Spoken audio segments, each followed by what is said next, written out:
La nueva normalidad, ¿cierto? O debería decir, la nueva mentira. Es increíble que se le pueda llamar normal a lo menos normal del mundo. No creo que salir a la calle con una máscara en el rostro y lleno de miedo se le pueda considerar normal. Pero bueno, el miedo siempre ha sido parte de la historia de la humanidad. Recuerdo cuando era niño, el miedo fue parte esencial de mi educación y como parte de mi crecimiento. Aprendí que el fuego quema y la persona que juega con fuego se quema.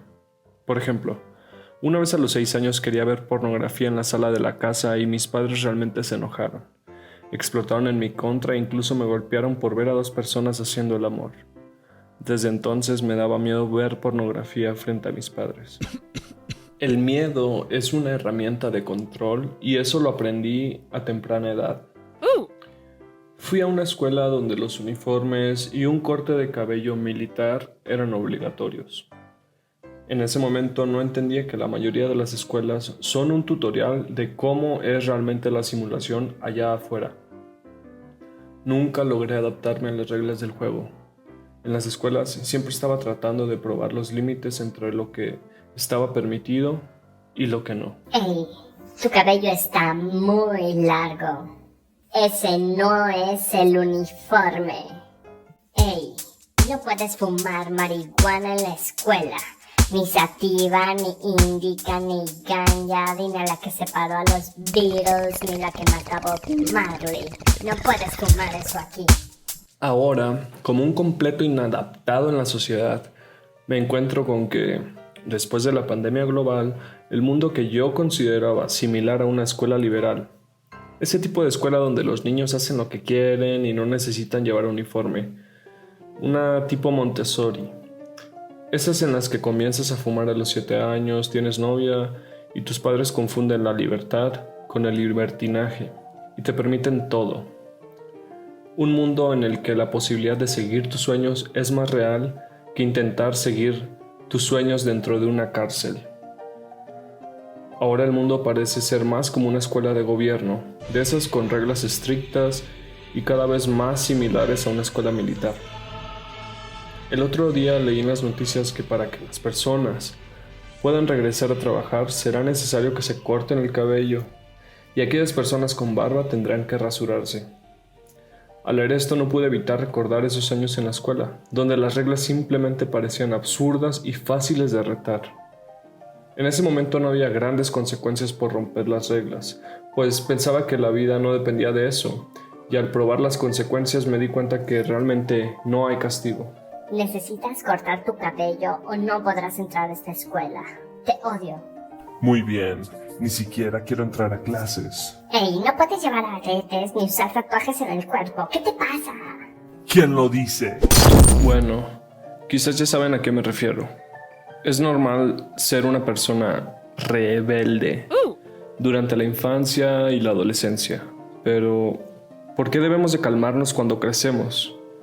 El otro día fui a la licorería por unos vinos de cartón California. Vino California. Tu paladar no merece lujos. Tu paladar merece olvidar. Vino California. Cómpralo ya. Y literalmente no me dejaron entrar a la tienda por no tener un cubrebocas. Óyeme, cabrón, no puedes entrar así. ¿Qué no ves el letrero? Se prohíbe la entrada a toda persona que no cuente con cubrebocas. Eso decía un mensaje escrito en Comic Sans y pegado con cinta sobre el mostrador. Fui a comprar vino California porque estaba nervioso debido a una entrevista de trabajo que tendría un par de horas después. Era un puesto de trabajo importante para una editorial que quería que les hiciera marketing basado en memes. Cuando llegué al edificio en Polanco, una de las colonias más lujosas de la Ciudad de México, sentí que mi estómago estaba por traicionarme y estallar en una explosión de diarrea en cualquier momento. La reunión era en el piso 23 con la directora de marketing de una de las editoriales más importantes del país. Cuando llegué con 15 minutos de retraso y solo me di cuenta por su expresión en el rostro. similar a la de esa vez a los 9 años que abrí la puerta del baño por equivocación y ahí estaba mi madre, estreñida y con el mismo rostro que la ejecutiva que llevaba 15 minutos esperándome en la sala de juntas. Lo primero que me dijo fue: Lo siento, pero tendrás que cortar tu cabello o no podrás trabajar aquí. Es la nueva normalidad. Muy bien, ni siquiera creo en la nueva normalidad. Esas fueron mis palabras. Las escupí sin pensarlo 2 veces. No sé qué demonio me poseyó que dije esa estupidez conspiracional sin filtro alguno.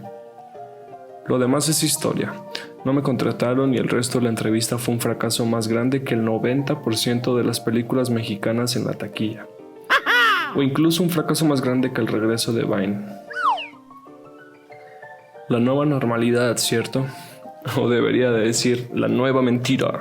Es increíble que se le pueda llamar normal a algo que simplemente es forzar a las personas a hacer algo tan incómodo como tener sexo con condón. O es como si quisieran que ahora todas las personas tengamos miedo a los gérmenes. Y si no le tienes miedo a los gérmenes, no puedes trabajar o ir a la escuela.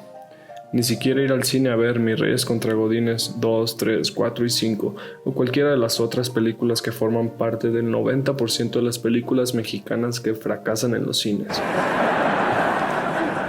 ¿Sabes qué quiero que fracase? Me gustaría ver fracasar esta nueva normalidad, esta nueva temporada de la simulación donde hubo una limpieza en el mundo y solo las personas más fuertes y capaces de adaptarse a los cambios en el videojuego son las que sobreviven. Muy bien, ahora vamos a este nuevo episodio del podcast con Cupey, Eddie Cucaracha, que nos hablará sobre todos estos asuntos relacionados con el mito y la conspiración.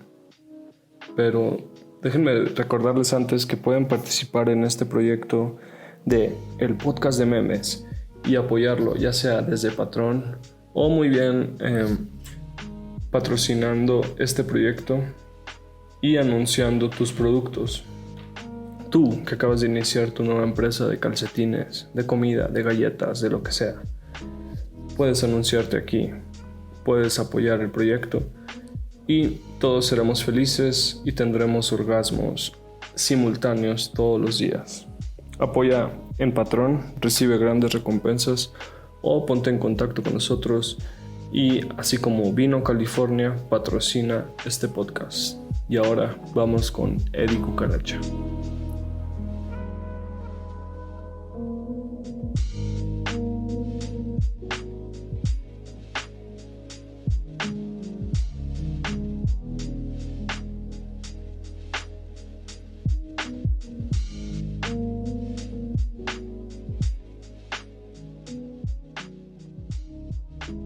Ok, hola, esto es el podcast de los memes, segunda temporada, y este capítulo se llama Cupey, o el hipergargajo tecnocagadero de Eddie Cucaracha. Pues acerca de eso. Hoy estamos con Ajá. Eddie Cucaracha, gracias Eddie Cucaracha. Estamos también junto con Héctor. ¿Qué onda? ¿Cómo están? Chido, encerrado. Sí, algo agüitado por toda esta situación, pero todo chido. Sí, estamos grabando este episodio desde el encierro durante el COVID. Va a salir al aire después, pero es un registro de algo que pasó dentro. Y vamos a hablar entonces, como bien lo mencionó Eddie Cucaracha, sobre Cupey. Primero que nada, Eddie, ¿cómo describirías primero Cupey en sí? A mí incluso me ha quedado eso. Pues hace como un año, bueno, yo estaba en Trips Densos y hubo una vez que nos hicieron como una mini entrevista y nos preguntaban que qué eran los memes, ¿no? Y yo me acuerdo que esa vez dije que era tecnología telepática y pues me quedé mucho con esa idea de que es tecnología telepática Y en algún punto pensé que había ciertas imágenes en internet y ciertos memes que parecían venir como de otra visión de la realidad, y entonces como que me clavé con que había memes que venían de otros planetas y de otras como sintiencias.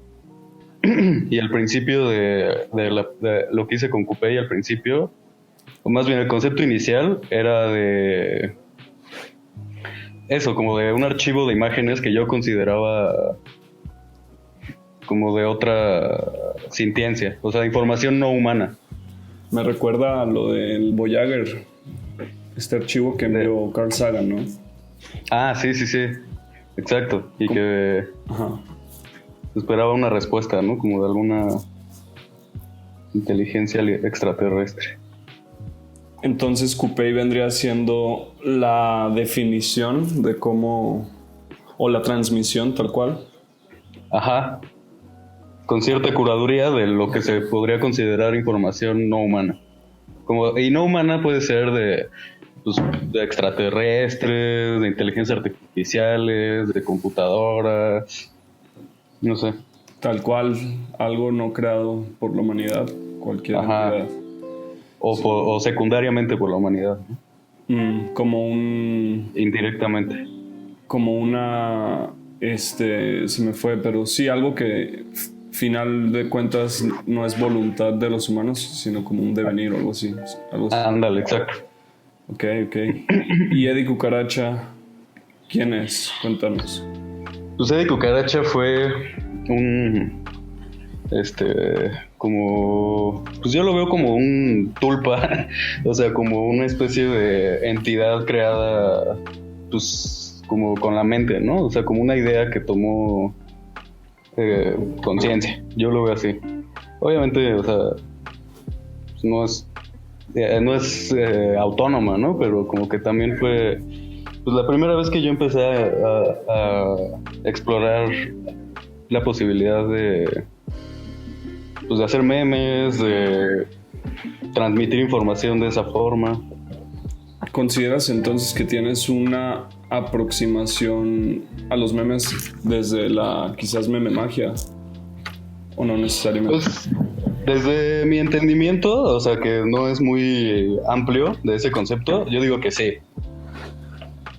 Lo digo por justamente que mencionas esta cuestión de los tulpas. Ah, sí, porque pues Eddie Cucaracha era es un personaje, y pues yo siento que de algún modo sí empezó a adquirir autonomía, y con el tiempo, con los años, pues sí me he dado cuenta que de alguna forma sí se entremezcló con mi identidad, ¿no? O sea, como si existiera separado de mí, aunque al principio pues empezó como una idea, pero sí siento que empezó a tomar cierta... pues sí, independencia de mí, no sé. O sea, es algo muy, obviamente no lo estoy hablando tan literalmente, ¿no? Sino unas, no sé.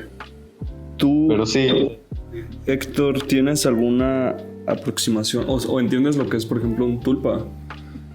No tengo idea y tampoco sé qué es la meme magia. ¿Cómo le Ese término me dio curiosidad.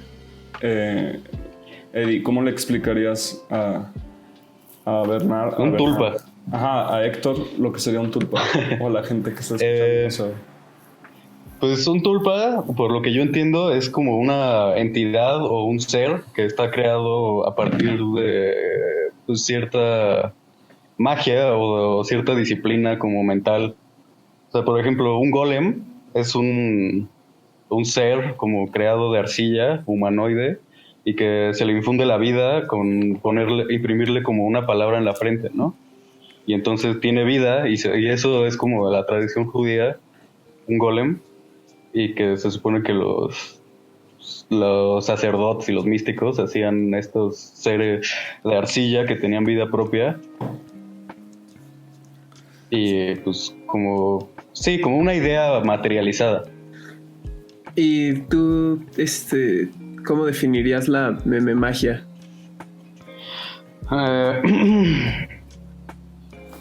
Pues les digo que mi entendimiento de eso no es muy amplio, pero yo lo entendería como la modificación tal vez de la realidad a través de memes. Sí, ¿no? Y y meme yo lo entiendo en este caso aplicando la meme magia. Sí, también en el sentido que conocemos ahora memes, pero también en sentidos más amplios como desde otros medios o otras plataformas como puede ser el marketing o películas o medios distintos, ¿no? Si bien Sí. la meme magia fue como que se popularizó con las elecciones de Trump y así, Ujú. pero yo creo que que sí es real la meme magia y que no solamente es en el formato que conocemos actualmente de meme. Y aún Sí. en el mismo meme, creo que es importante reflexionar sobre cómo el meme no solo es el mensaje, sino es algo completamente interactivo. Entonces, el meme siempre tiene una reacción en la sociedad en donde fue impreso. Que es ahí donde, sí, estoy de acuerdo contigo, y que es ahí donde, por ejemplo, lo que menciona Eddie de cómo los memes son algo que quizás externo y ajeno eventualmente a lo que puede ser lo humano, y cómo Eddie Cucaracha, al ser un tulpa, es una entidad que finalmente puede cobrar, que es algo que también pasa con el meme en cualquiera que sea sus formatos, que cuando se expone fuera del intelecto de la persona que creó eso, digamos, como que ya cobra su propia vida, ¿no? Y ya lo que sea que suceda con las personas que lo reciben o receptores, ya eso pues ya no está bajo control de la persona que lo haya creado o la entidad. Y es ahí Sí. que yo creo que cuando cobra vida. Sí, totalmente. Entonces, Eddie, estoy viendo aquí en el blog Coupé, para cualquier persona Ajá. que lo quiera escuchar, que lo quiera leer más bien, el blog de Eddie Cucaracha está aquí, lo pueden visitar en coupé44.blogspot.com, coupé44.blogspot.com, y voy a leer una parte de lo que es la primera comunicación con Eddie Cucaracha, un manifiesto que... ¿Qué nos puedes decir más bien tú de este manifiesto, Eddie? Pues justo cuando empecé a tripear, cotorrear con lo de Eddie Cucaracha, pues hubo un día que como que empecé a tener muchas ideas, y hubo un día que me senté y las escribí, y pues salió esto, que parecía una especie de manifiesto, sí. Y pues eso fue hace varios años. Ahorita pues todavía lo leo y me late, pero hay algunas cosas en las que yo no estoy tan de acuerdo. Ok. Pero pues sobre el paso del tiempo. Pero, claro, en retrospectiva quizás ya has pensado o cambiado de parecer en ciertas cosas. Pero, bueno, aquí lo que mencionas dice, primera comunicación con Eddie Cucaracha, 2017. Ajá. En el verano de 2017, ciertos miembros activos del CUPEI tuvieron comunicación con una entidad conocida como Eddie Cucaracha. Enseguida la transcripción de dicho encuentro cercano del octavo tipo. Un comunicado del hipergargajo tecnocagadero de Eddie Cucaracha. Y aquí ya están los 15 puntos del comunicado del hipergargajo tecnocagadero de Eddie Cucaracha. Voy a leer nomás los primeros 3, va. 1. El arte contiene información. 2. La información es un conjunto de datos que constituyen un mensaje, cuyo objetivo es influir en el estado de conocimiento del sujeto o sistema que lo recibe. Las formas de la información son variadas, pero siempre inmateriales en esencia. 3. El arte muchas veces es información apropiada por un sector poblacional en particular. Poetas, cineastas, músicos, pintores. Es información institucionalizada en museos o libros, en textos filosóficos o círculos de teoría masturbatoria. Es la información privatizada, enjaulada, acomodada. El arte violenta y somete a la información. Entonces, esos son los primeros 3 puntos de los 15. ¿Qué me puedes decir del primero, por ejemplo? El arte contiene información.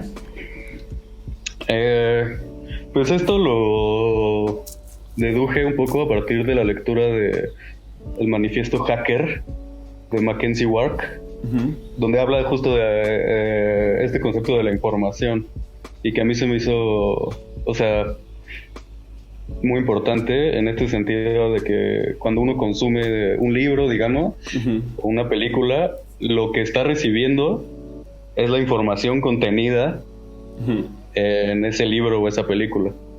No, o sea, como que el libro solo es una cápsula, un soporte material. Okay. Ajá. Sí, estoy totalmente de acuerdo, y es ahí donde otra vez vuelvo a la idea que mencioné anteriormente, que un meme en sí y la meme magia, al hablar de memes, es no necesariamente el formato de meme que conocemos, sino que sí, el meme, según la definición bueno, su definición en sí, pues es eso, ¿no? Que es la unidad mínima de información. Pero entonces mi forma de abordar el meme o pensar en el concepto de meme es justo eso. Información encapsulada y no necesariamente como una unidad mínima. O bueno, sí, pero justo varía en cuanto al formato. Y en este caso, pues sí, un formato de un meme, podemos decir, es, como dices tú, un libro o algo más abstracto y sintetizado como una imagen, ¿no? También podría ser. Exacto, sí. Y pues el meme es muy efectivo para transportar información. Totalmente. O sea, me refiero más el meme como lo conocemos, ahí sí. O sea, ahí la sí, imagen, el formato. contexto. Ajá. Sí, porque... ¿o por qué lo dices tú, por ejemplo, antes de yo dar mi opinión? Y tú también, Héctor, si tienes alguna opinión. Pues yo lo digo más que nada porque la información como que la recibes ahora sí que de putazo, ¿no? O sea, tú estás scrolleando en Twitter, digamos, y te sale un meme que puede estar sintetizando un libro, digamos. O sea, estoy siendo muy exagerado tal vez, pero en solamente una imagen con texto, ¿no? Y tú recibes la información de un libro en una sola imagen. Y pues o sea, como que hay, no sé, es muy directo.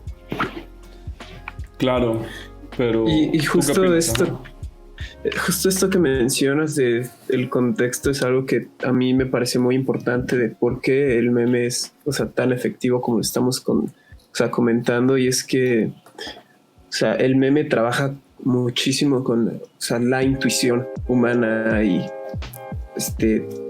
arquetipos y información que, o sea, ya están adentro de nuestra cabeza, y simplemente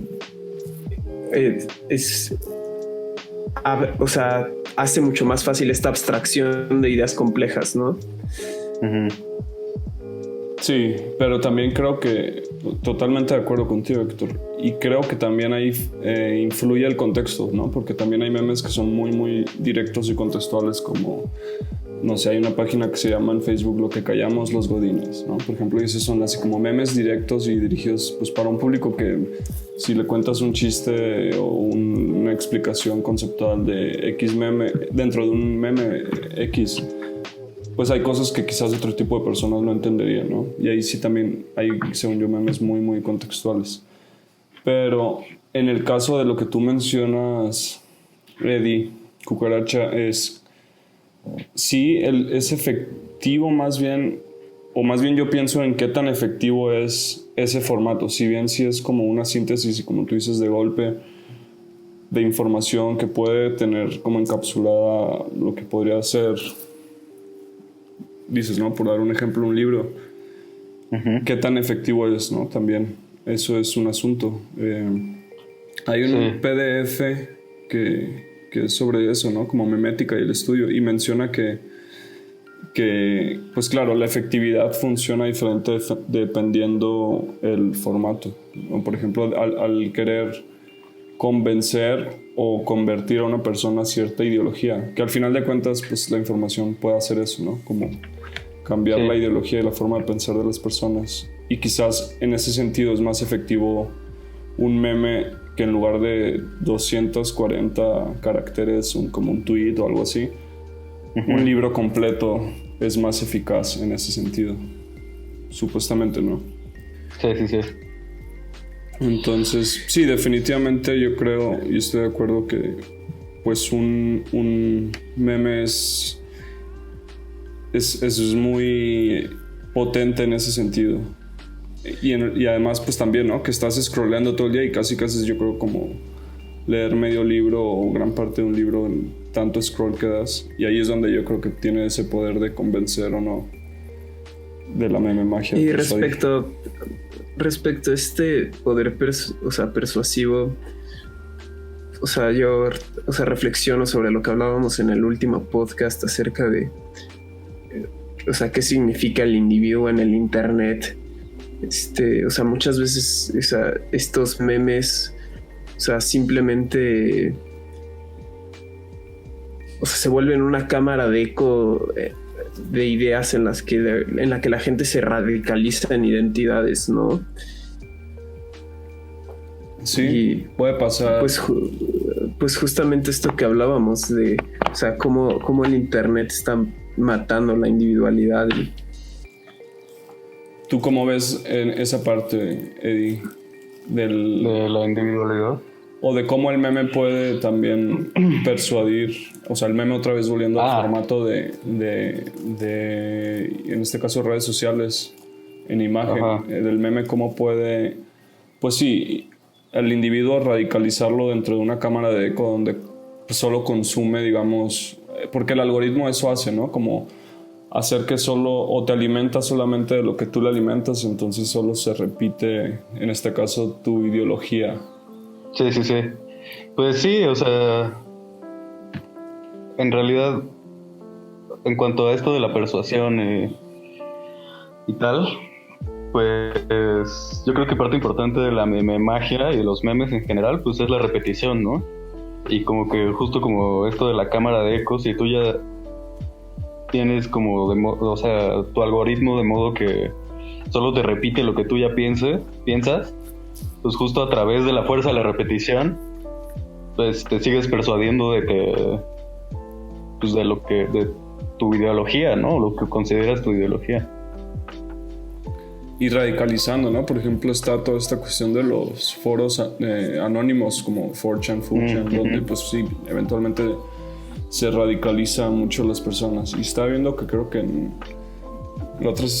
Brasil, creo que YouTube ayudó mucho a radicalizar a las personas políticamente hacia la derecha en este caso. Porque pues sí, también YouTube tiene ese algoritmo que lo puedes entrenar muy muy rápido a que solo te ofrezca, y esa es una de las problemáticas de YouTube, que solo te ofrece ciertas cosas. Y la otra vez estaba viendo que dentro de las críticas de ese problema que tiene YouTube, que lo puedes alimentar muy rápido y entrenar para que te ofrezca cierto contenido, era como una persona que se queja de que en YouTube hay mucho contenido como de pedofilia y así, como cosas así que la gente, si bien no es explícitamente, esta persona se quejaba de que la gente luego lo usa para, en la sección de comentarios,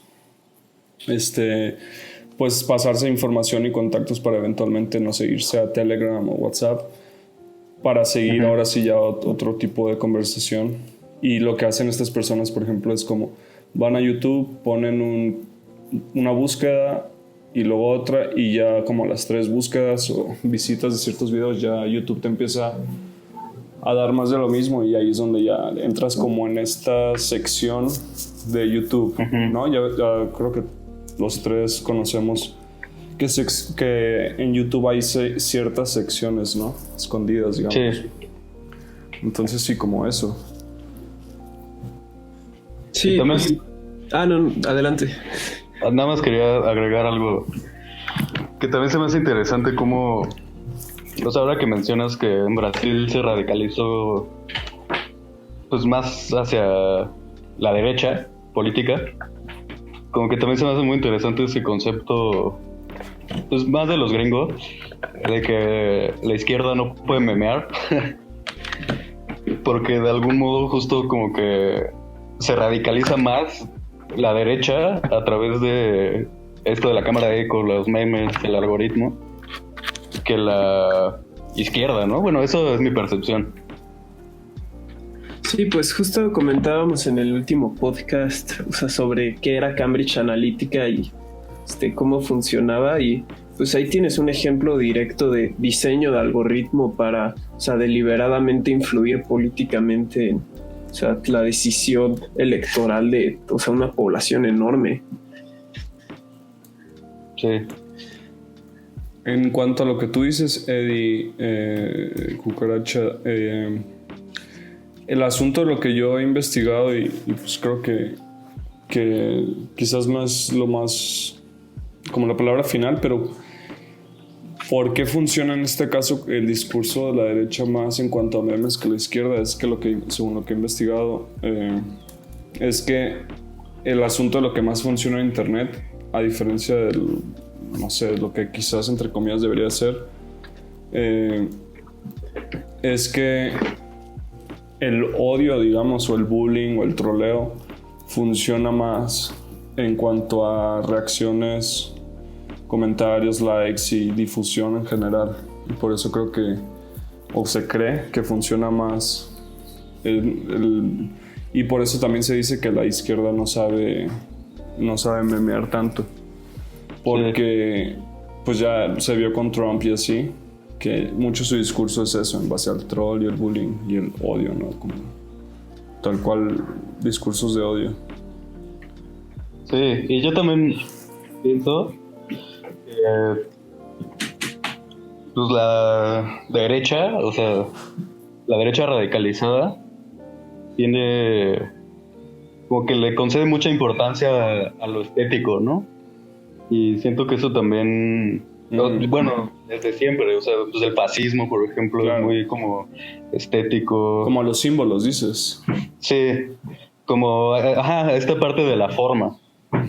Pues se vio con los nazis, ¿no? Por ejemplo, también. Exacto, sí. No lo había pensado. Muy estético. Sí, tiene y razón. Pues yo veo esa conexión un poco también con, o sea, no porque los memes sean estéticos, sino porque el discurso puede encuadrarse más en una forma visual, tal vez, no sé. Sí, ahora que es una idea. Sí me hace como clic y sí, o sea, como en reflexión, sí, creo que sí hay muchas coincidencias ahí en cuanto al interés en Star Wars sería como la República, ¿no? O algo así, tiene más interés por los símbolos y todas esas cuestiones. Sí, o sea, si ves, por ejemplo, Star Wars, pues la República es como muy visualmente estética, o sea, más que la rebelión, ¿no? La resistencia, ¿no? Ajá. Sí, o sea, tienes ahí tu Estrella de la Muerte, Darth Vader, no sé. Sí, es cierto. Wow. ¿Tú qué opinas, Héctor, en cuanto a izquierda, derecha, left, right? Pues en cuanto a los memes, ¿no? Por ejemplo. Yo creo que es bien complejo, o sea, cómo estamos todos sujetos a esta persuasión y tenemos que hacer ese ejercicio de realmente ser críticos con el contenido que estamos consumiendo, porque, o sea, muchas veces estamos como justo consumiendo contenido en internet en este casi piloto automático en el que estamos haciendo estamos absorbiendo, o sea, inconscientemente todo esto que estamos viendo, y pues no todos no todos lo están cuestionando como si estuvieran leyendo un ensayo, etcétera, justo por la naturaleza rápida y o sea, de cómo consumimos en internet.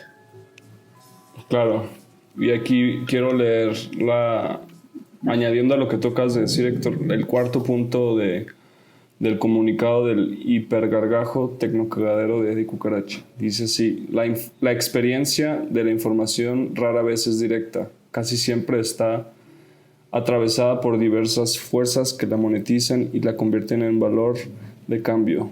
El renombre del autor, el dinero de por medio, la antigüedad, el significado social asociado, en fin, todas las propiedades externas al objeto que deciden su valor en un contexto mercantil. Y creo que aquí, y tú pues obviamente, Eddie, tienes la palabra final, pues tú lo escribiste, pero creo que aquí un poco lo que hay por detrás es que el contenido en el formato que sea, ya sea un meme para redes sociales en una imagen o X o Y, pues tiene una intención por detrás.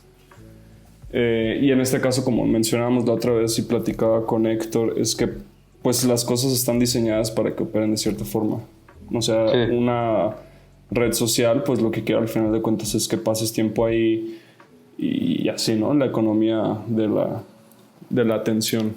¿Qué tienes que decir tú de esto, Eddie? Pues volviendo, sí, o sea, por ejemplo, este punto que acabas de leer es que me quedé pensando. Pues lo pienso mucho, por ejemplo, en el mercado del arte, ¿no? O sea, las cosas a veces...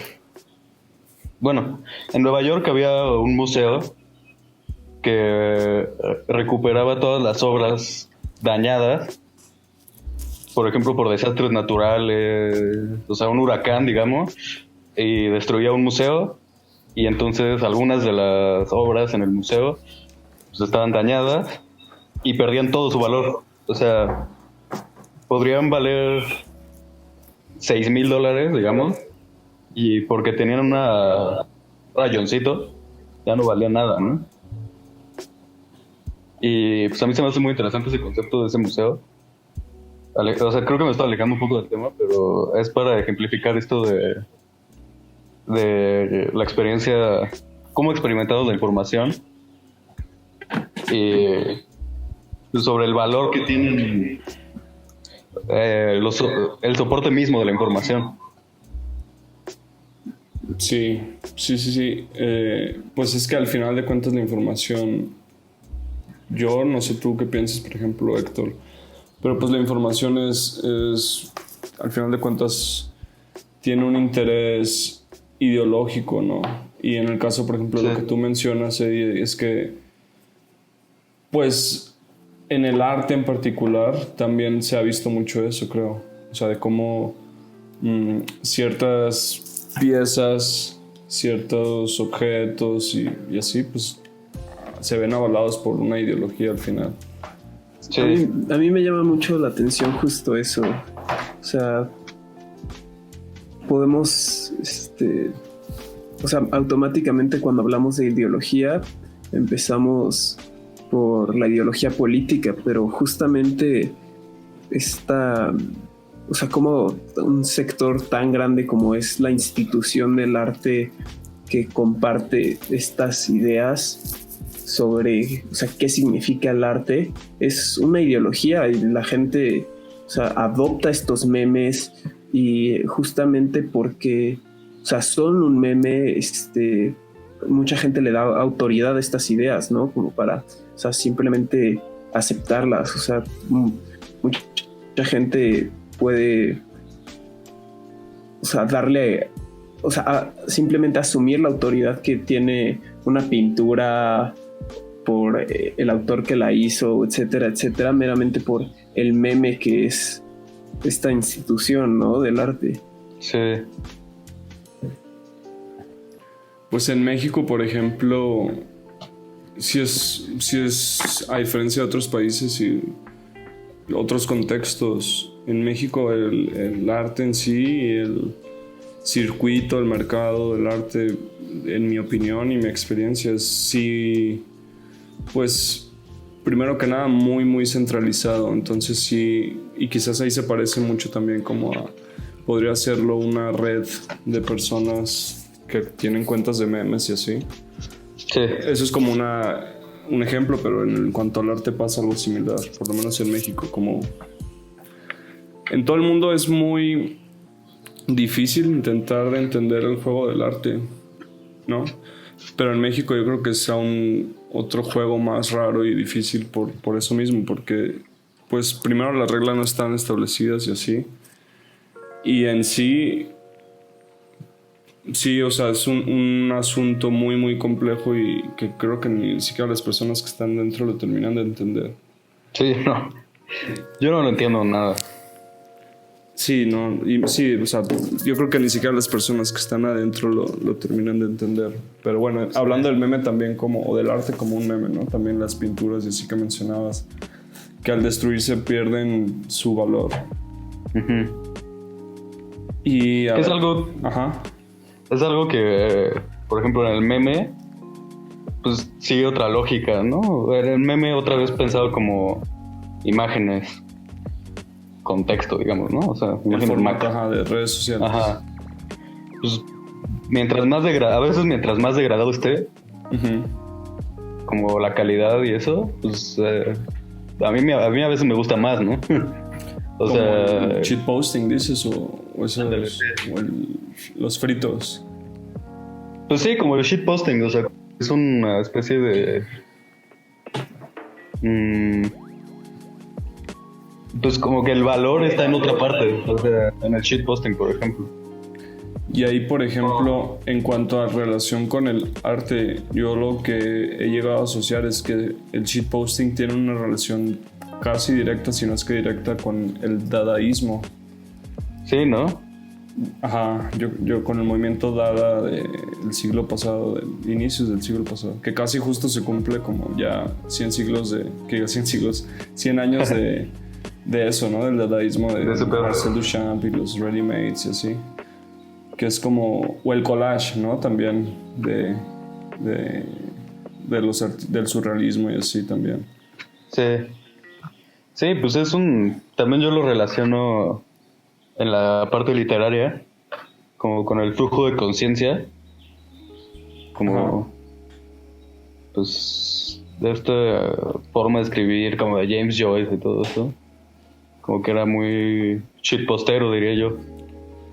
Claro, solo que llevaba un formato, otra vez volviendo a formatos como más amplio, ¿no? Y no solamente más inmediato, menos inmediato más bien, que lo más inmediato pues es ahorita, como armar algo, una imagen. Sí.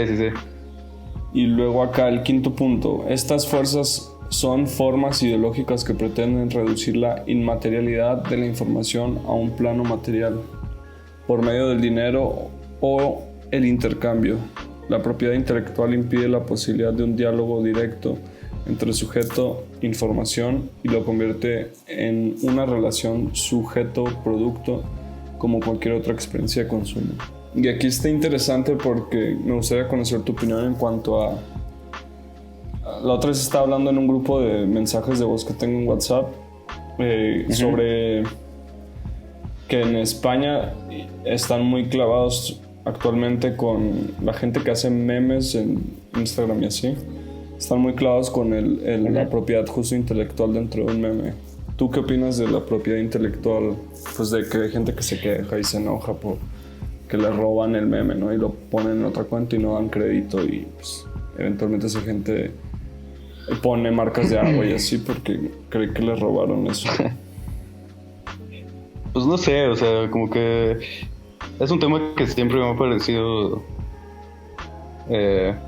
interesante. Porque pues yo en general nunca sabes de dónde viene como esta información que consumes, ¿no? Y siento que hay otras formas de hacerlo, o sea, ahora sí que marcarlo como tu propiedad, digamos. O sea, por ejemplo, luego los de Somos, que tiene este formatito así que está como la imagen encuadrada en otra imagen. Ajá. Pues eso es como una cosa como estética, ¿no? O sea, y como que si yo lo viera en otra página, chance podría decir que ese es de Somos, sin necesidad de una marca de agua. Pero, o sea, pero en general a mí se me hace un poco estúpido como que quererte apropiar de tus imágenes.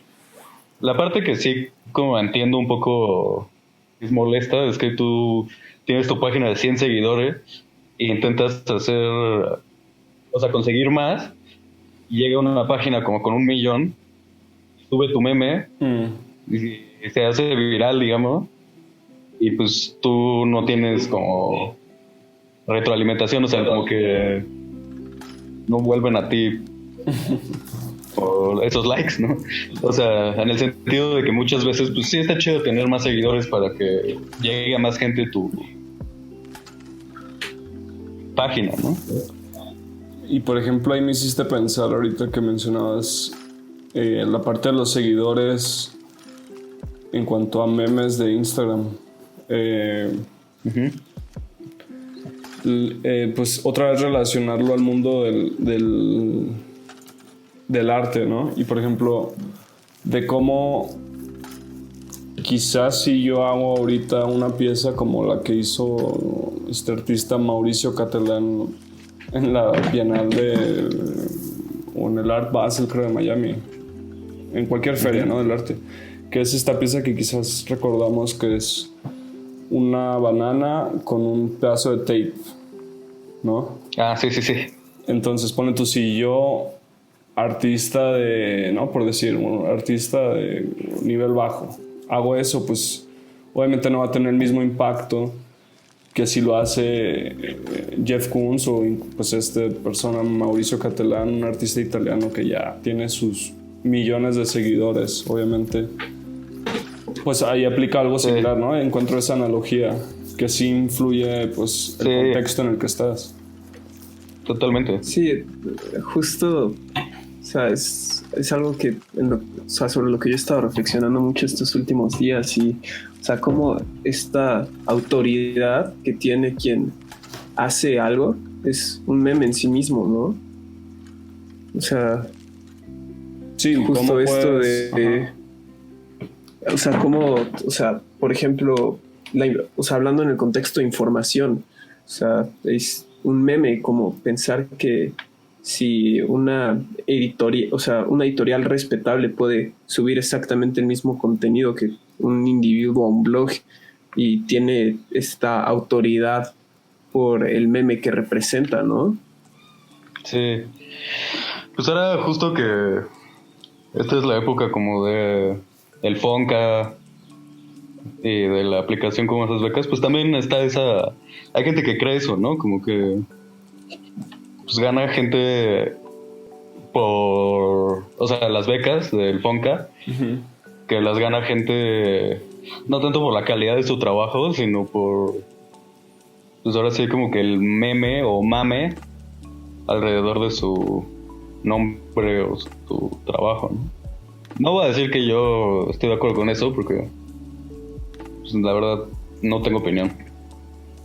Pero pues es que sí hay y se ve en muchos ámbitos fuera del arte y así, incluso pues la política, que es muy evidente, pues el nepotismo, ¿no? O sea, el favor a gente que conocemos, o incluso en este podcast ha funcionado un poco en el nepotismo, ¿no? Como invitar a gente que conoces eventualmente, o sea, aunque sí personalmente como buscaba gente que no tenga una relación de 2 grados o 1 de separación, pero pues quizás así funciona también la vida, ¿no? Como pues en cuanto a grados de separación, ¿no? Que está esta teoría de que todos estamos a 5 grados de separación de Brad Pitt, creo, o algo así. Sí. Pero quizás es algo natural también, ¿no? Como favorecer a tu círculo cercano. Sí, pues sí. Y pues justo ahí es donde se vuelve complejo todo esto que hablábamos de la propiedad intelectual, ¿no?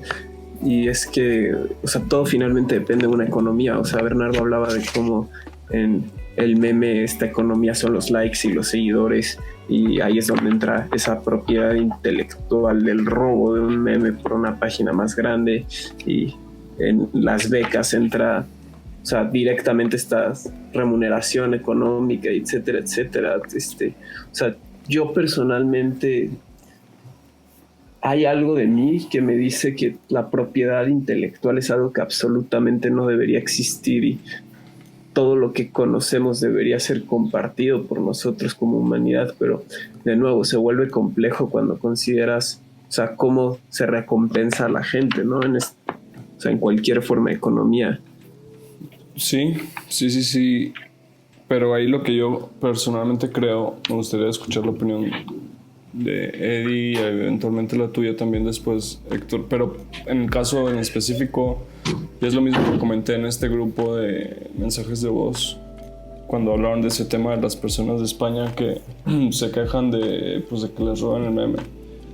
Lo que yo pienso ahí es que sí el formato influye o afecta en cuanto a si existe como tal la propiedad intelectual o no, porque por ejemplo en la mayoría, si no es que el 90, casi 100% de los memes que yo creo, veo y consumo, pues son imágenes o son memes que son de cierta forma un remix de propiedad intelectual previa que solamente metieron como a la licuadora, como mencionamos en un collage pasa o en el dadaísmo pasa, y ahí quizás no puedes reclamar tanto como podrías reclamar con que alguien te robe una canción, porque eventualmente pues, lo que hiciste en una foto de Instagram de tu página de memes fue nomás usar a Bob Esponja y escribir algo y ya, ¿no? Que tú obviamente no creaste ni a Bob Esponja ni lo diseñaste, solo asociaste como dos ideas en ese caso, pero obviamente en una pintura, una canción, un libro, un poema, etcétera,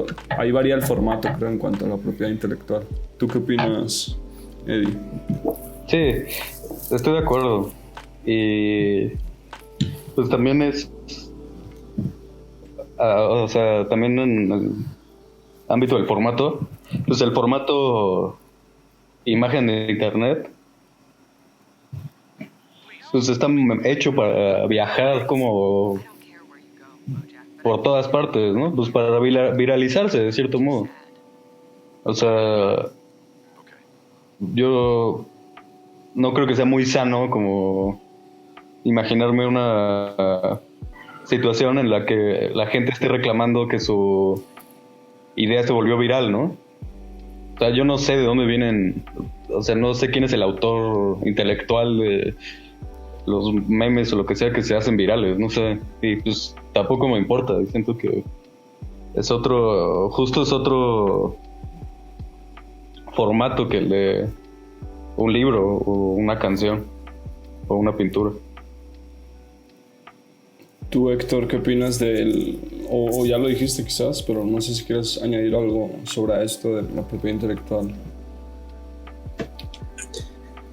Pues de nuevo, hay algo de mí que me dice que o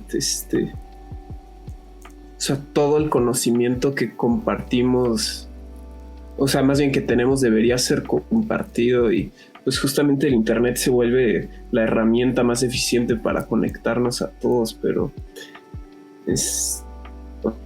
ya en el contexto real en el que vivimos, económico y etcétera, se vuelve muy complejo, pero pues de nuevo, para mí no existe ninguna idea verdaderamente original y no sé qué piensen ustedes de eso. ¿Que no existe ninguna idea original? Sí, yo creo que todos los trabajos de arte que han existido jamás, o sea, son ideas profundamente metidas en el consciente colectivo de tal vez una sociedad muy específica, que simplemente son materializados por una persona en específico, ¿no? Y todas las ideas vienen de o sea, de todo un contexto que las influyen a... Pues que de nuevo el propio contexto le da forma a la idea, ¿no? Sí, estoy parcialmente de acuerdo ahí contigo, Héctor. O sea, sí estoy de acuerdo hasta cierto punto de la originalidad, pero eventualmente sí se necesita que cierta persona o entidad o computadora asocie dos o más conceptos para escupir algo nuevo. Y pasa ahí, por ejemplo, lo de... Hay muchas personas que... Ahí como volviendo al punto inicial de este episodio, fue como que el meme quizás ocupé y es eso, ¿no? Hablar del meme como o la idea y concepto bajado desde algo quizás externo a lo humano, y a lo que voy es que hay personas, añadiendo esto que tú dices, Héctor, de que no hay originalidad. En un caso específico como las pirámides, hay personas que dicen, no, es que las pirámides, por ejemplo, fueron algo que los aliens extraterrestres trajeron, compartieron con la humanidad, y por eso hay coincidencias en Egipto, Perú, México, ¿no? Porque pues es algo que se compartió y por eso hay esas coincidencias. Pero a lo que voy con esto es que se necesita, en cuanto a las ideas que quizás no son originales, pero eventualmente se necesita que alguien las asocie. Como está este otro ejemplo de Darwin, no, Newton creo que fue, el de la manzana, ¿no? Que le cae en la cabeza.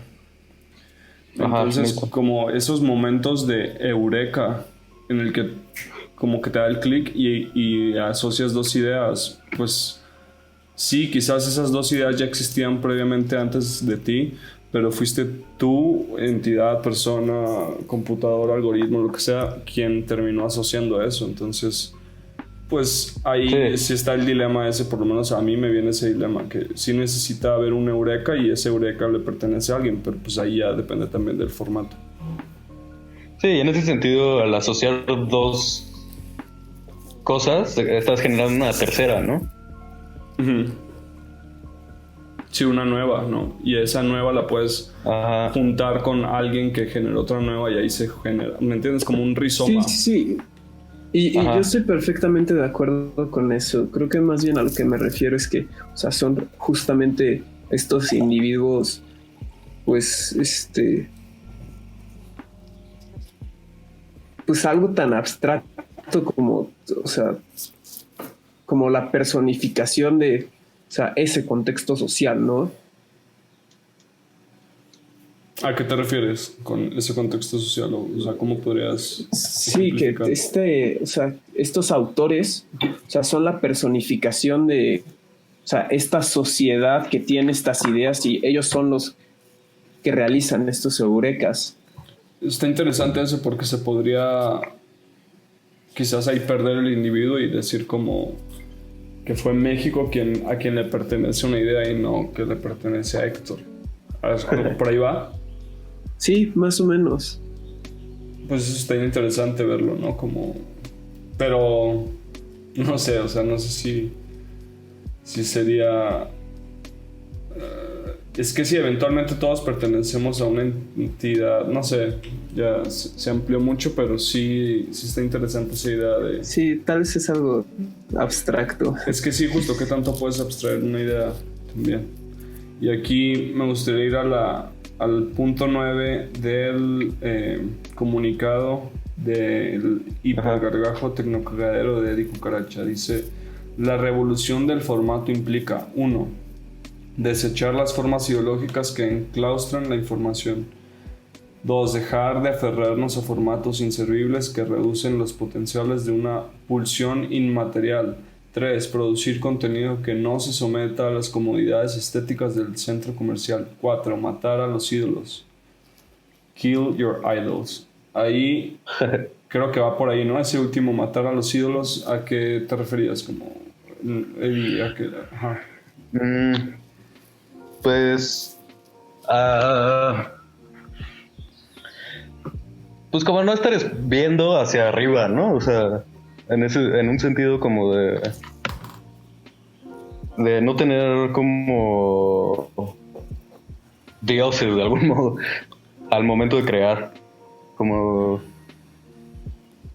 Pues sí, justo como... Ahora sí que como inmanentizar o igualar toda la creación. Es que está un poco abstracto esto. Pero es que ídolos, yo como lo entendí, no sé tú, Héctor, pero yo como lo entendí es eso, que un ídolo al final de cuentas es un creador intelectual como lo puede ser Dios, según la creencia judeocristiana, que al tercer día creó a la humanidad o algo así, al séptimo descansó, ¿no? Como algo así, ¿no? Pues un ídolo es al final de cuentas ser o entidad creadora. Sí. Y pues que seas tú más bien la entidad creadora, ¿no? O sea, aquí la idea era...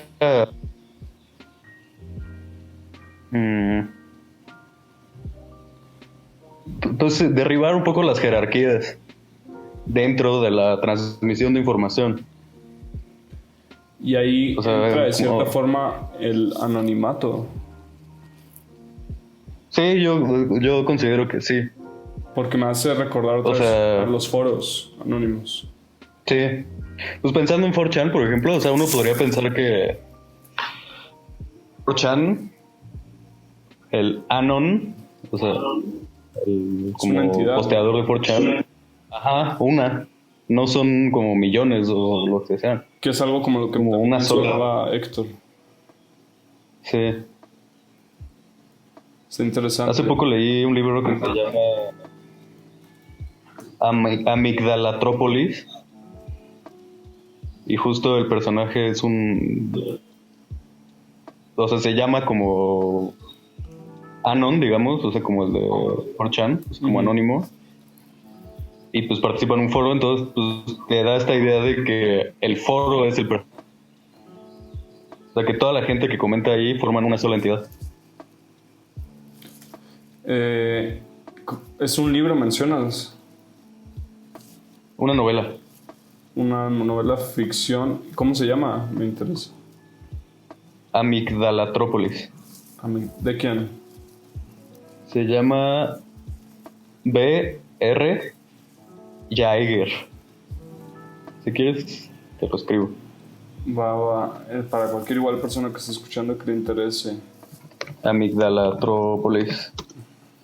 Es que lo voy a escribir aquí, pero pues no lo van a poder ver. Igual, para cualquier persona que quiera leer el manifiesto de Eddie Cucaracha, el comunicado es cupey44.blogspot. Héctor, ¿tú qué opinas? Y creo que iba por ahí tu idea, ¿no? De que quizás la idea le pertenece más a una entidad anónima, por así decirlo. Pues no diría que pertenece tanto como que son concebidas por justamente personificadas en individuos que tienen este momento de eureka. Y pues sí, el internet es un ejemplo bastante interesante para eso. O sea, como Cupey lo comenta. Sobre todo en el contexto de...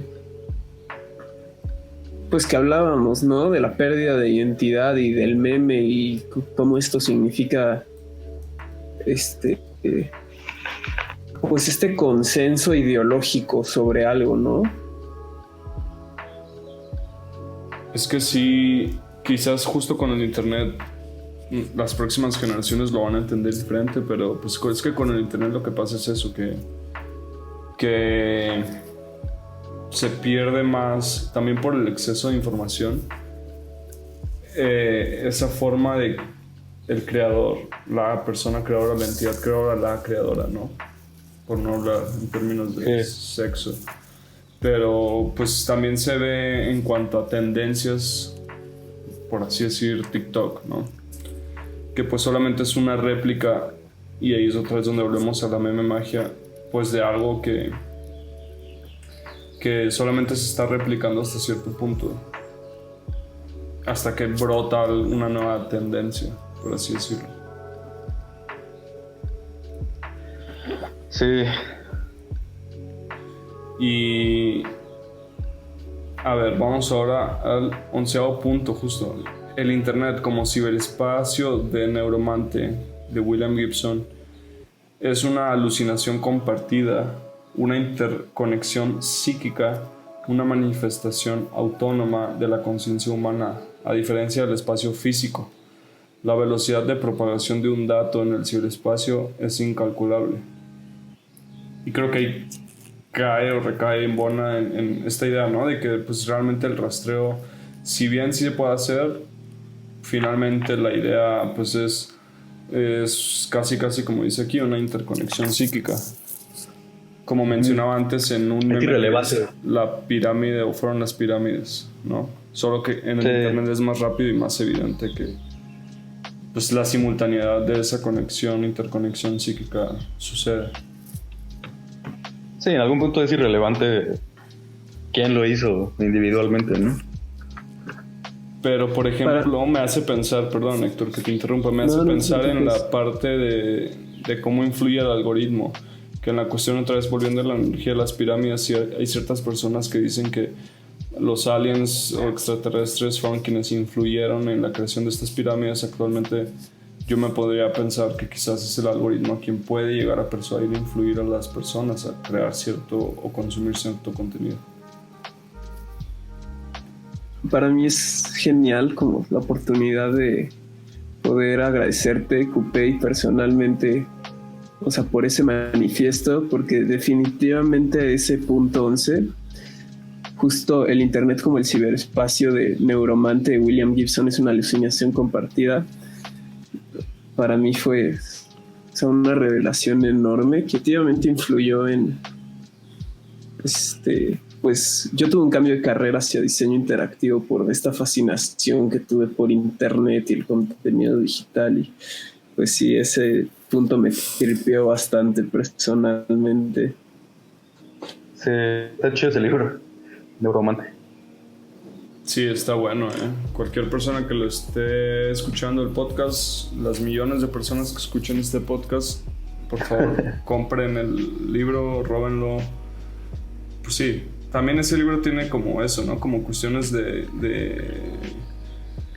que predijo conceptos del internet y así, ¿no? Está muy interesante William Gibson en ese aspecto. Sí, pues en muchos sentidos como que es muy preciso en su... O sea, se escribió como a principios de los 70 y parece que está hablando de muchas cosas que están pasando ahorita.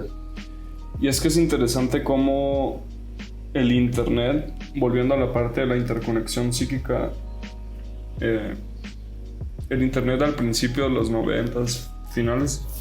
estoy eruptando. Bueno, a finales de los 80s, pues se pensaba como casi una idea utópica o sí, que iba a conectar más a las personas, que ahorita lo vemos muy distópico, por lo menos en mi parecer, que sí tenía esa intención por lo menos casi mágica de, como dice aquí, interconexión psíquica. Sí. Que era más para unir a las personas como con un bien en común o comunicación así, pero que incluso el Psychic TV o Temple of Psychic Youth y así tenían también esa idea, ¿no? Del internet, y que sí lo llevaron a cabo en menor escala quizás, de una interconexión psíquica. Y cómo, no sé, ahorita me pongo a pensar eso, que quizás sí existe, pero se perdió en cierto punto cuando entraron intereses de persuasión y así, de manipulación de la conciencia y la mente. Sí, pero sí es... El internet puede tener esta connotación mágica, mística. En esa parte, ¿no? Hay muchas como analogías con la magia, yo lo veo en cuanto al internet, en relación a conceptos mágicos, ¿no? Como por ejemplo la bola de cristal o la ouija y cosas así, que ahora de cierta forma pues son, no sé, la bola de cristal, estar todo el día ahí viendo otras realidades a través de Instagram, Snapchat, Twitter y así, es como si estuvieras viendo una bola de cristal, o consultar a la ouija es como estar en FaceTime hablando con la tía de España, ¿no? Cosas así. O checar Google Earth también es como la bola de cristal, ¿no? También, exacto. Entonces esa parte pues sí está muy interesante, como el internet se relaciona mucho con la magia sí, hay muchos conceptos, ¿no? Como la realidad virtual y así. Entonces, ahora el punto 12, no los voy a leer todos, aunque ya casi terminaría, pero dice el punto 12, y yo creo que es el último antes de cerrar el podcast. Dice: utilicemos como ejemplo el meme. El meme puede entenderse como una unidad de información con una enorme capacidad de circulación. Los anuncios publicitarios nos entrenaron para entender el lenguaje visual del meme sin mayor complicación.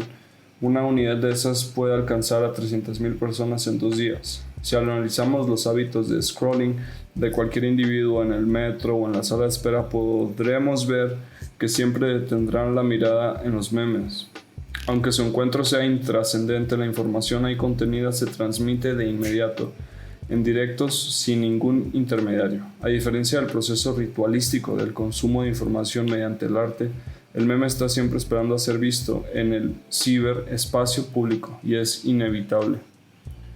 Y creo que ahí, ¿cómo describías este punto? Yo lo interpreto pues eso, como el meme, como un formato más, como decíamos hace unos minutos, un formato más directo y de golpe. Sí. Y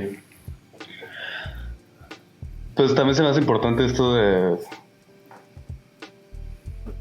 lenguaje visual del meme, que justo se parece mucho al de los anuncios publicitarios. Como que tú vas en la calle y ves ahí un espectacular, pues en un segundo lo puedes interpretar, ¿no? Lo entiendes. Igual con los memes. Es un lenguaje muy... O sea, yo diría que muy pictográfico. Uh-huh. Pictórico. Pero... Y muy parecido a ese, al publicitario. ¿Tú qué piensas? Otra vez hablando del meme como imágenes, ¿no? O sea, como el meme de redes sociales. Sí, sí. Y algo que es bien interesante de eso es como, o sea, ambos son condicionales, ¿no? O incluso instructivos, ¿no? Ahí es justo lo que yo quería decir, Héctor, es que hay veces que sí, en cuanto al meme formato de Instagram, foto cuadrada, etc. Hay veces, pero en cuanto a la publicidad siempre hay intención, y creo que a eso te refieres con instruccional, hay siempre intención de persuadir. Pero hay muchas personas, incluso platicando yo, personas que tienen otras cuentas de memes, que no siempre está la intención, o por lo menos conscientemente no está esto de, pues de que el meme tiene ese, no poder, pero sí esta parte que pues justo es propagandística.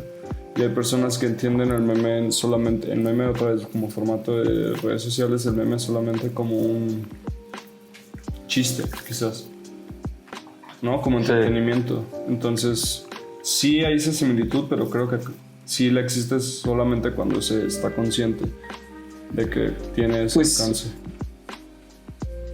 Pues ahí yo pensaría más bien que, o sea, tal vez no instructivo, pero sí esta condicionalidad está en cómo tienes que adoptar la idea que está detrás del meme.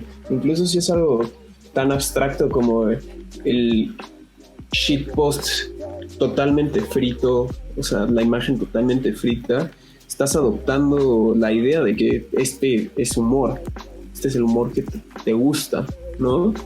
Y pues en memes menos abstractos es la idea que sea lo que esté de fondo del meme. ¿Tú qué piensas, Eddie Cucaracha? Pues yo tendría, o intento tener, ¿no?, precaución como con esa idea de educar a través del meme, porque siento que tiene una... Pues a mí se me hace algo casi como militar, ¿no? Así como de adoctrinamiento, o sea, creo que es posible, pero justo creo que esa es la parte de la que nos tendríamos que deshacer de los anuncios publicitarios, ¿no? O sea, que como pues esos, como dicen, sí son casi siempre instructivos, como directivos, educativos, entre comillas. Y pues a mí se me hace que es un poco pues irresponsable, en el sentido de que mucha gente está consumiendo puede estar consumiendo tu meme, digamos, y pues como que ahora sí que quién eres tú para educar, ¿no? Claro. O sea, claro. Las empresas intentan hacer eso, pero pues nosotros deberíamos intentar evitarlo. Sí, estoy de acuerdo en esa parte, y sí es muy fácil pues ver que tiene ese potencial y probarlo, creo, es muy fácil. Pero, pues justo, otra vez volviendo a lo mismo que tú dices, la parte de la humildad o de, al mismo tiempo el poder que tiene, volviendo a las ideas principales del internet, de la interconexión psíquica, pues yo creo que es mejor caer en eso, ¿no? Como pues usarlo para un bien común y no un bien egoísta o avárico que podría ser pues, un beneficio capital o de poder, como podría ser pues, adoctrinar o un dogma, que también no hablamos de eso tanto y lo manejamos más en ideología política, pero pues un meme también es Jesús, ¿no? O la religión, cualquiera que sea. Dios. Pues es eso, ¿no? Manejar una idea o ideología en favor de X o Y. Entonces, sí, yo creo que sí, como mencionábamos antes en un episodio anterior, Héctor y yo, pues eso, el hecho de estar consciente realmente, independientemente del interés, estar consciente en cuanto a que hay, como dijo Peter Parker, ¿no? Un gran poder lleva una gran responsabilidad. Y no es que sea un gran poder, pero pues hay X poder ahí, ¿no? Entre más suscriptores tienes, o likes, o más followers, o lo que sea, más adeptos, así. Pues por lo menos estar consciente de eso, creo. Sea cual sea el formato.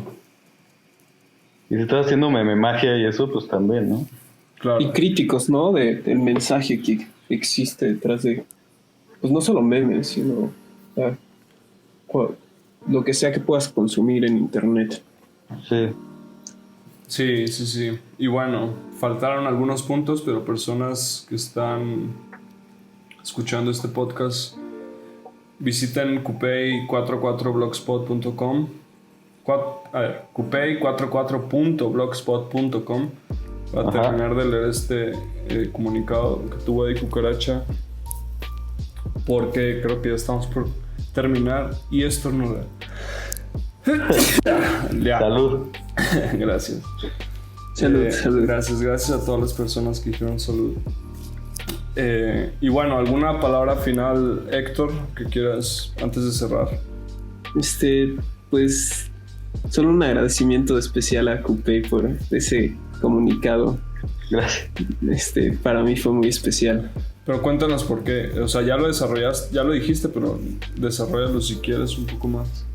Bueno, yo conocí a Cupey cuando conocí justamente a Trips Densos. Yo los entrevisté hace ya casi, no un año, pero sí definitivamente más de medio año. Y pues sí, fue justo el momento de mi vida en el que me estaba adentrando cada vez más en la cultura de internet y no para de reflexionar, o sea, qué significaba todo esto. Y pues leer ese ensayo definitivamente influyó en, o sea, la pasión que tengo ahora por hacer contenido digital, que es algo que pues hago de tiempo completo ya. A huevo. Muy bien, es que sí, sobre todo la carrera o la licenciatura, lo que sea que estés estudiando, es muy interesante, ¿no? Que es UI, UX, experiencia de usuario y así. Que pues las apps al final de cuentas, como decía, tienen una intención, ¿no? De que dures ahí más tiempo. Y tienen estas estrategias o tácticas de sonidos, cosas así de diseño, que es para que te quedes ahí. Sí, digo, a mí me llama la atención, o sea, más bien meramente el contenido digital. O sea, actualmente estoy experimentando con visuales generativos y video y etcétera, pero aprender sobre todo eso, o sea, definitivamente, o sea, ha sido muy importante. Sobre todo siendo un joven en el siglo XXI, o sea, es inevitable estar en redes sociales y pues entender lo peligrosas que pueden ser es, pues no sé, algo que me ha tripeado mucho. Sí, es muy interesante, definitivamente. Tú, Eddie Cucaracha, ¿alguna mensaje, conclusión? Quizás en lo que hablábamos te digo otro comunicado. Pues sobre todo esto, como que me quedé pensando en lo de la adoctrinación, adoctrinamiento. Pues creo que estaría chido que los memes, en lugar de ayudar a construir como un sentido o una ideología, que más bien ayudaran a destruir el sentido y de la ideología, ¿no? O sea, llevar hacia estos como lugares de la mente donde no hay sentido. Pues ahora sí que de donde viene el shitposting. Claro. Y que pues son muy chidos, ¿no? Y son muy dignos de explorarse. Totalmente. Entonces, sí, yo creo que no me queda nada más por añadir, más que eso. Sean consumidores y creadores conscientes, o por lo menos de lo que están haciendo en ese momento. Y Sí. pues alguna canción con la que quieras concluir. A ver si se me olvidó Sí, un segundo. ¿Cuál sería? La de... Verga, se me olvidó ese pedo. Ah, ya sé. ¿Te la escribo aquí? Sí, pues bueno, vamos a dejarlos con esta canción que Eddie Cucaracha, bueno, con la que vamos a finalizar el podcast. Y Bueno, gracias. gracias a ambos por su tiempo y por haber estado en este podcast. Muchas No, a gracias. ti por la invitación. Fue muy interesante. Sí, gracias también por la invitación. Ahí va la canción. Gracias. Y